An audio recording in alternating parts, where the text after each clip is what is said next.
Welcome to Lowry Hill Gallery. This is just our second show, which opened a week ago today. So we're delighted to be here and delighted to see all of you. Let's see, we're here to hear Andrew Grum Carr talk about his work. I'm really excited about this. I think in the time that I've been living with it here, I've come up with a couple of questions, but I'm sure that you'll allow time for questions Definitely. later. Yeah, Okay, good, that'd be great. good. Great. Okay, well, thanks, Andrew. Thanks, Thanks, everybody. Andrea. Thank you so much for being here. It's really exciting to see a bunch of familiar faces and people I don't know yet. So really awesome to be here this Saturday. Maybe it's because it's spring right now, but I feel so good and just like excited about the artwork, excited to be here with you guys, really thankful for my life. So to me, today is kind of like a celebration day too. So happy to celebrate with you guys. Um, the name of this show is Ideas in Things. And I want to start by just reading a little bit from the statement that I wrote for the exhibition. Um, I've taken the title for this show from the American poet William Carlos Williams' famous dictum, "No ideas but in things." If you're not familiar with Williams, you probably read one of his poems in high school. He's got an extremely famous poem about a red wheelbarrow. It's about 3 lines long, really good poem. I love Williams. This line, though, "No ideas but in things," is from his epic poem, his really long epic poem, Patterson, which I have to admit I've only read about a third of. It's pretty dense, pretty experimental, but really good. But for Williams, this phrase, "no ideas but in things," was kind of an exhortation to himself to ground more abstract poetic thought in concrete realities. No ideas but in things. They should always be grounded in concrete poetic images. And I'm kind of using that same phrase, but using it in the opposite direction. I'm kind of inverting his phrase to say, here are the things, and I want to see the ideas inside of them. I want to take my art, which is very representational, and so can seem like its subject is just whatever is there, and say, well, I actually think there are ideas inside of these things. I want to approach painting as another way of thinking, or as another type of contemplation. And hopefully my talk today will give you a sense about what I mean by that, how painting can be thinking. Each painting in this show, in its own way, is like a train of thought, expressed in lines and colors, in visual relationships instead of words. Not because I set out to paint each piece with a preconceived notion of what I wanted to convey, because I'm sure I really don't know always what's at the heart of each of these images. But each painting is sort of an attempt to name something in my imagination. What are 5 ducks at the pond a name for? These 5 ducks over here. Or a car parked outside an empty museum. What is a man fishing the Mississippi beneath the veterans' home describe? Or a painter balancing on a ladder? These are the sorts of questions that I want to ask these paintings. And I hope if you get time to move around with these paintings, I hope you'll bring your own questions to them. For this talk, instead of exploring sort of the whole show or bouncing between different pieces, I'm going to dig into really just one of them, this piece here to my right.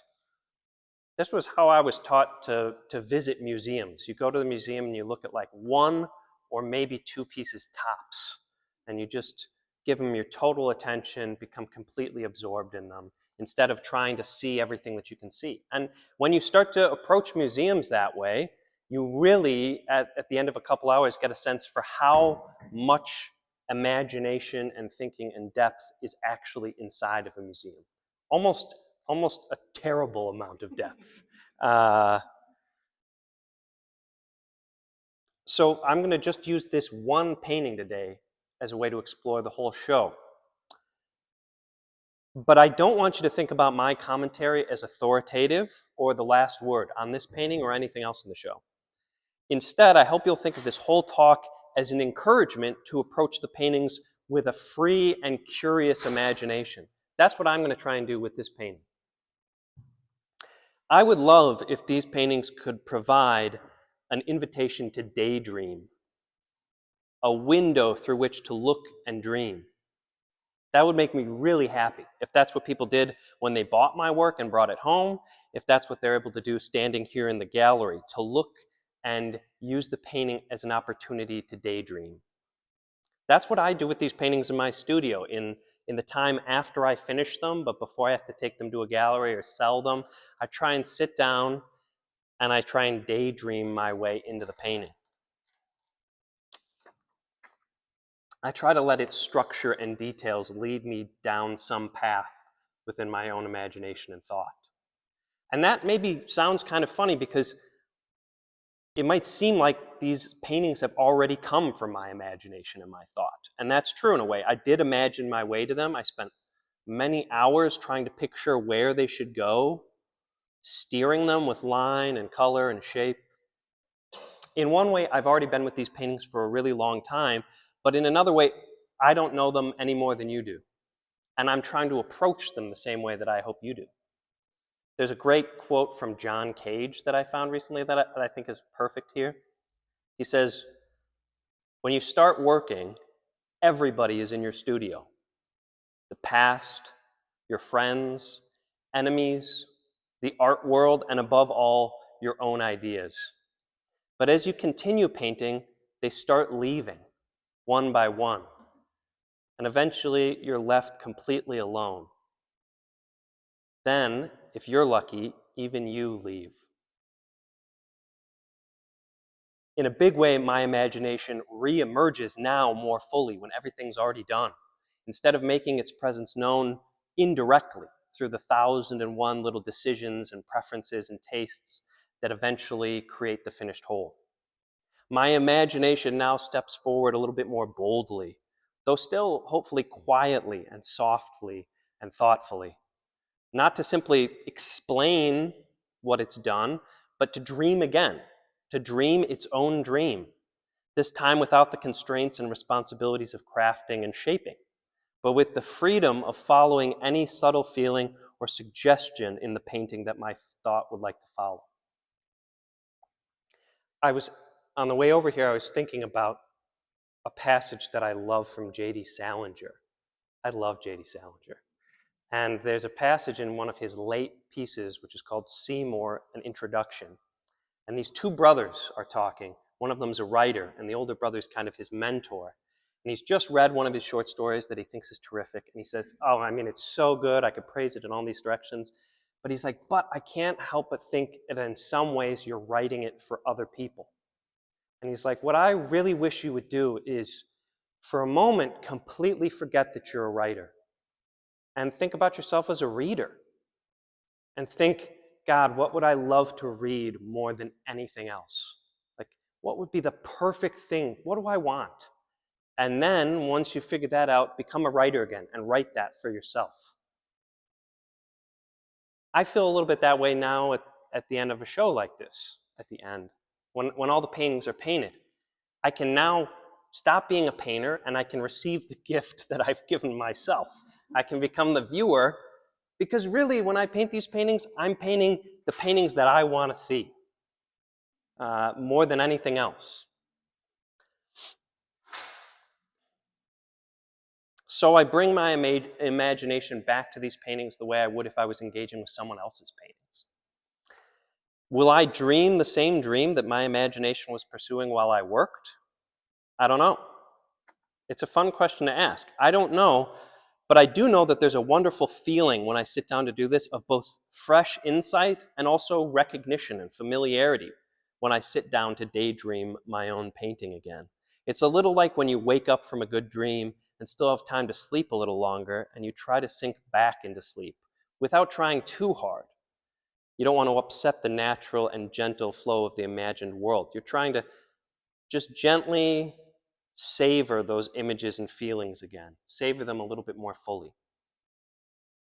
So, as I said, there's one particular painting here that I've been daydreaming about lately. And when I sat down to write this talk, I knew that I wanted to write about this painting. It's called Painter on a Ladder. And I like this painting a lot. I partly like it because the process of painting it went so smoothly. Sometimes a painting, it's like everything just goes the way you want it. And sometimes paintings are just like such a struggle and a battle. And I don't know if a smooth painting makes a better painting, but it means that I've got all these good memories associated with it. Actually, Degas says a painter doesn't do good painting until they totally lose track of what they're doing. He's like, you've got to keep painting until finally you're like, I am so lost. And then he's like, then you'll start to do good painting. I don't know, maybe. But I really enjoyed painting this painting. I liked it the whole way through. And I want to talk a little bit about the ideas that I see in this painting. When I teach art history, I encourage my students to think about description as the first step towards interpretation. A good description really can't help but be a good interpretation. I think it's one of the best things you can do in a museum, again, to think about visiting a museum. Sit down with a pencil and paper and try and describe a particular work of art. If you describe carefully and creatively, you're halfway to an interpretation. So here's my attempt to describe my own painting. Painter on a Ladder. Looking up from within the cold shadow that falls behind a high brick wall, we climb an extended metal ladder propped up against the building, up to where a man in turquoise on top of another ladder, set on top of the roof, perches precariously in the harsh glare of a newly whitewashed wall. As if pausing in the middle of an awkward descent, he straddles either side of his orange ladder, gripping the yellow top to steady himself, while he lowers an open can of paint down to a pair of disembodied gloves reaching up to meet him. His face is shielded, or hides, behind an orange baseball cap, all the weight of a dense blue sky balanced upon his shoulders.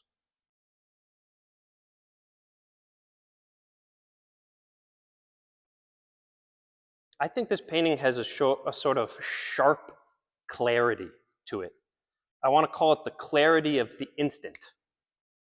It's like the opposite of an impressionist painting. You know, an impressionist painting is often described as capturing an instant in a way that is blurry, that's dissolved, that only gives you a partial glimpse because the image is so fleeting. I think there's another way of painting the instant that is totally different, of experiencing an instant that's totally different. I imagine catching sight of this painting in a way that makes that momentary glimpse seem all the more vivid. I imagine catching sight of this painter while I'm out on a walk. The wall in front, this wall that the ladder's propped up against, I think encourages a sort of distance. So I imagine I'm walking down the sidewalk, and this scene emerges from behind a tree, and I look up, and the whole ensemble is suspended in the air for the duration of 3 or 4 more steps I take before it's hidden again behind another tree or a rooftop. It would somehow be wrong to stop or go back and get another look once I've already walked past. It's like you're walking down the hall and you get a brief look through the open door into someone else's apartment. But the gift of painting is that we do get to stop and stare. When I stare, the painting reminds me of an illustration or maybe even a page from a comic book. Not because I want to know what comes next or because it tells a story, but because of its simplicity. And there's like a certain pow quality to it in the angles and in the colors. And maybe there's something like quintessentially American about it, or Americana, a little bit of Superman in it, a little bit of skyscraper construction workers hanging out on a girder, a little bit of Edward Hopper. But I also think of another Edward when I was thinking about this painting, or Edvard Munch, the Norwegian painter. I recently read a great book by the novelist Carl Ove Knausgaard on Munch. It's called So Much Longing in So Little Space. If you're not familiar with Munch, Munch did The Scream. That's his most famous piece. But Munch had such a long career And his work is so different at different points in his career. It's like he was constantly trying to change the way he was painting. And that's how Knausgaard talks about this painting that Munch did towards the end of his life. In the end of the book, he describes in a few pages this relatively unknown painting, and it's of a house painter up on a ladder, but it's very different from mine. It's super loose. It's almost intentionally sloppy. And at the end of his description of this painting, Knausgaard points something out that he just points out in passing, but I think is really interesting. He says, it's not difficult to see the picture, this is Munch's painting of a house painter, as an ironic comment on his own life's work. The man on the ladder is painting a house. Munch is painting a picture. What difference is there really? I really like that statement, not so much because of like the self-effacing irony, but I like this idea that like, oh, maybe this house painter that Munch paints at the end of his career is like a secret self-portrait. It's a chance for him to think about painting, to think about his career as an artist, but in the costume of a different profession. And so I started to think about this painting of my own in the same way. Actually, as I was going through and deciding names for this show, names for all my paintings, I was tempted to title this piece not Painter on a Ladder, but Self-Portrait as a House Painter. And I really have been a house painter, actually. For the last 3 or 4 years, I've painted houses. It's part of how I make my art life work, painting houses in the summer. I worked as one half of a 2-man team restoring and painting historical houses around the Cathedral Hill neighborhood in St. Paul. Really old houses, and a little bit over here as well in Minneapolis, not too far away. Perhaps the thing I enjoyed most about house painting, about that type of work, was the almost unending, bottomless quiet. Up in the air, alone on a roof, in a lift, or up on a ladder. Paint pail in hand, focused and absorbed in the work, but also detached from what was going on down below. Free to let part of my mind go anywhere, while my hands or my eyes attended really carefully to the amount of paint on the brush, or carefully followed the edge of a piece of trim or molding. I always preferred not to listen to any music while I worked, or podcasts, as a lot of people I know do. Although sometimes I would put in earplugs just to make it even quieter while I was up there. I started this whole talk by talking a little bit about daydreaming. In my experience, you need to be occupied to daydream best. And it has to be the right kind of occupation. And in my experience, the sort of monotonous but sustained focus of fine finished house painting is almost the perfect doorway to that meditative place. And the thoughts that arose while I worked were sometimes so strange that I had to laugh about them later. There was one time actually that I was painting up on a rooftop, and actually it was the rooftop that this painting is based on. I was up painting on a rooftop, and I'm working carefully. I've been up there for a few hours, and I'm just letting my mind go where it wants to go. And I thought to myself, oh, I have a great idea for a painting.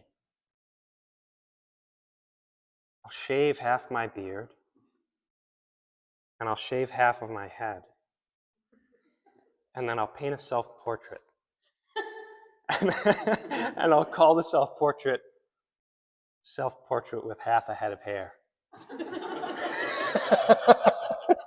And I was up there painting. I was like, that's so good. And then the evening I was like, what? That is a terrible idea for a painting. But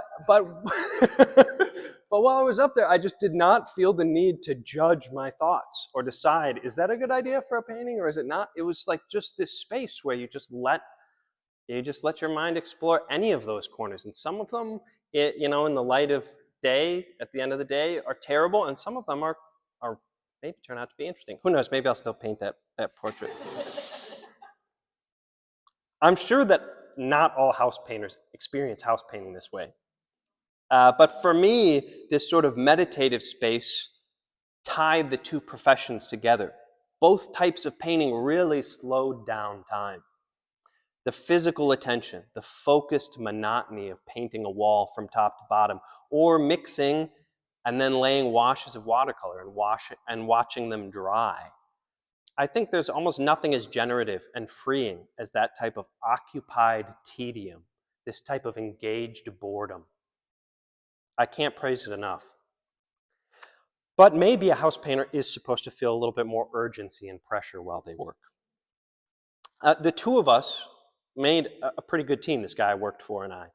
We'd known each other since childhood. We took on small jobs that required a really fine finish, a fine touch.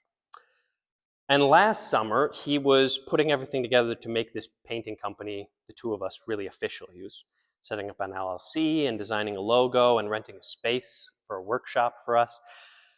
And he asked me, he said, can you really dedicate yourself to this project that the two of us are going to do together? I'm going to start taking on more work. Can you dedicate yourself to it? And I said, yeah.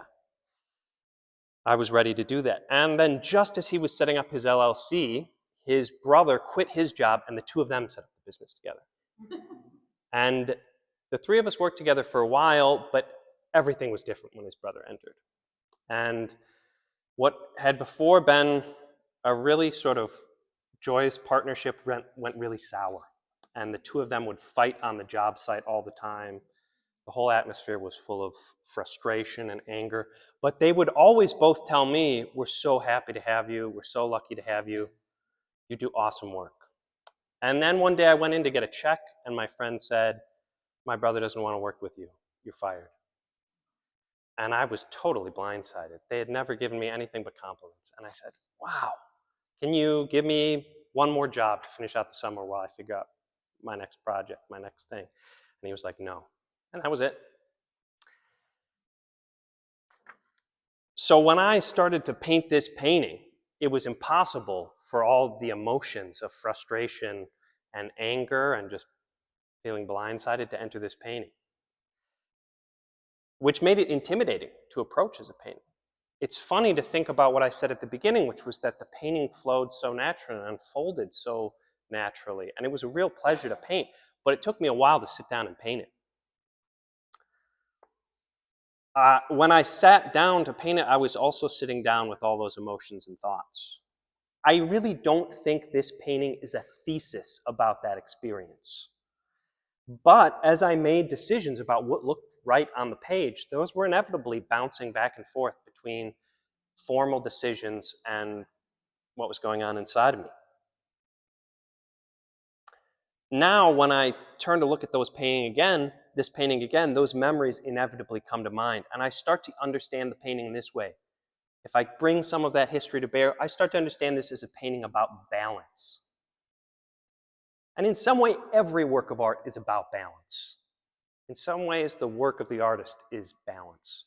But this painting is about balance not just in terms of the way that the forms and colors and lines and forces of the painting play off against each other. It's about balance in just a very human sense, about not falling down.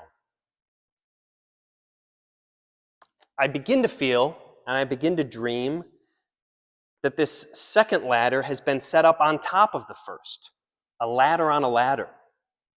Think about that as a dream. That's a frightening dream, a ladder on a ladder. I notice just how uncertain the painter's position is, with one foot on either side of the ladder, as if he's trying to descend in both directions at the same time. I feel the weight of the paint can he's lowering down. And these hands that extend up towards it, it's almost as if they are pulling him down as they reach. I start to see this line of metal that's running across the whitewashed wall behind him, that's bisecting his shoulders. I start to see it as the long pole of a tightrope walker that they use to keep their balance, here beginning to tip dangerously off center. And at the same time, though he's out in the open, this painter seems almost caught, like he's cramped or hemmed in by this metal line above him and this metal line below. If he's trying to steady himself, his movements and adjustments are restricted to this harsh white wedge shape that he's confined to. And that harsh white of that wedge reminds me of a phrase that an instructor used to use all the time. This was in a figure drawing class I took. He would say, you should always look for the smash of light on the model. The painter on this ladder seems to me to be caught up in the smash of light against that wall. A wall, presumably, that he's just finished painting himself. And it's as if that light were trying to knock him off. And all he can do is lower his head a little and hang on. And I wonder, is this a self-portrait? Am I the one on the ladder? Is it a painting about trying to stay upright after feeling blindsided? Is it a painting about trying to stabilize after losing a job without warning? About feeling betrayed by a friend? About being led step by step up to the very top, only to be knocked down? Or am I the hands? Am I the assistant, always trying to accommodate the boss's idiosyncrasies and contradictions? Expected to guess what he's going to do before he does it, trying to predict which side of the ladder he's coming down while he tries to come down both, listening to what he says, but also watching what he does, reaching for the can of paint that I'm expected to take without being asked, wondering if the lid will come off and I'll be left covered in paint. Okay, but when I step back and look at this painting again, I have to ask, is this really an image of frustration and resentment? The turquoise shirt, the red and yellow ladder, the intense blue sky above the white. Isn't it actually, I think, full of pleasure? Almost euphoria, maybe. A distant airplane and chemtrail with their tranquil velocity wouldn't have been out of place. A feeling of coming out from the cold, somewhat sort of dusty shadows down at the bottom, into a sort of clean and purifying light. Is that language overblown, a purifying light? If that is overblown, then bear with me.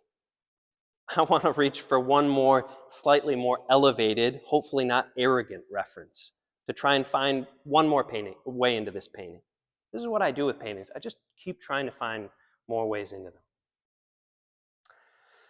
Let me indulge in a slightly stranger and less biographical dream. Because these colors, with their almost childlike chroma under that blue sky, remind me of another far greater painter, the just incomparable Giotto, with his paintings in the Arena Chapel, with their incredible ultramarine skies. I brought along a book just to give a little bit of a hint of what those skies look like. This is one of my favorite books in the world. I'll give a quote from it in a minute. The paintings in the Arena Chapel by Giotto illustrate the life of Christ and the story of the Virgin Mary's Immaculate Conception. I do not paint religious paintings. But when I say that I kind of want my paintings to think, I consider Giotto to be one of the masters of thinking paintings. And my humble painter on a ladder owes something to Giotto's blue skies. Here's an excerpt from that book. It's by T.J. Clark. It's called Heaven on Earth. This is his description of Giotto's ultramarine blue skies. The color blue in Giotto is most often a positive, consistent, plain thing, the opposite of atmosphere, handled with inimitable matter-of-factness. Exactly what shade of azurite Giotto and his assistants chose in the first place, we'll never know, but no doubt the color was always strong, solid, and essentially uniform. Blue was an entity the eye could touch. Yet the color, as Giotto applies it, opens time and again onto an aspect of God's creation that seems to exceed and perhaps oppose the human drama below, making even our deepest agonies insignificant. My blue is different than Giotto's blue. My blue leans a little bit more towards a cerulean blue. It's less emphatic, it's less imposing, it's less oppositional. But I do think it establishes a dichotomy reminiscent of Giotto's, above and below, a human drama silhouetted against an abstract or a transcendent backdrop.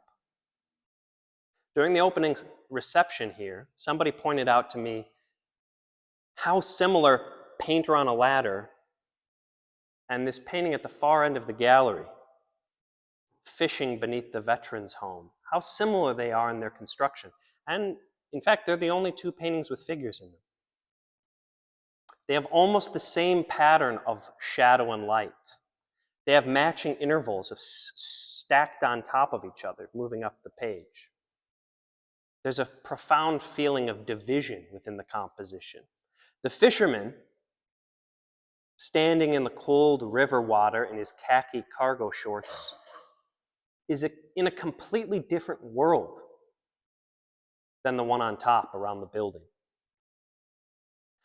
Only here, it's as if the fisherman had found a ladder and climbed up the massive and insurmountable wall separating above and below, and stuck his head through the firmament, holding up the sky to take one deep breath. In which case, maybe it's no wonder that he can't keep his balance up there for very long. Thank you very much.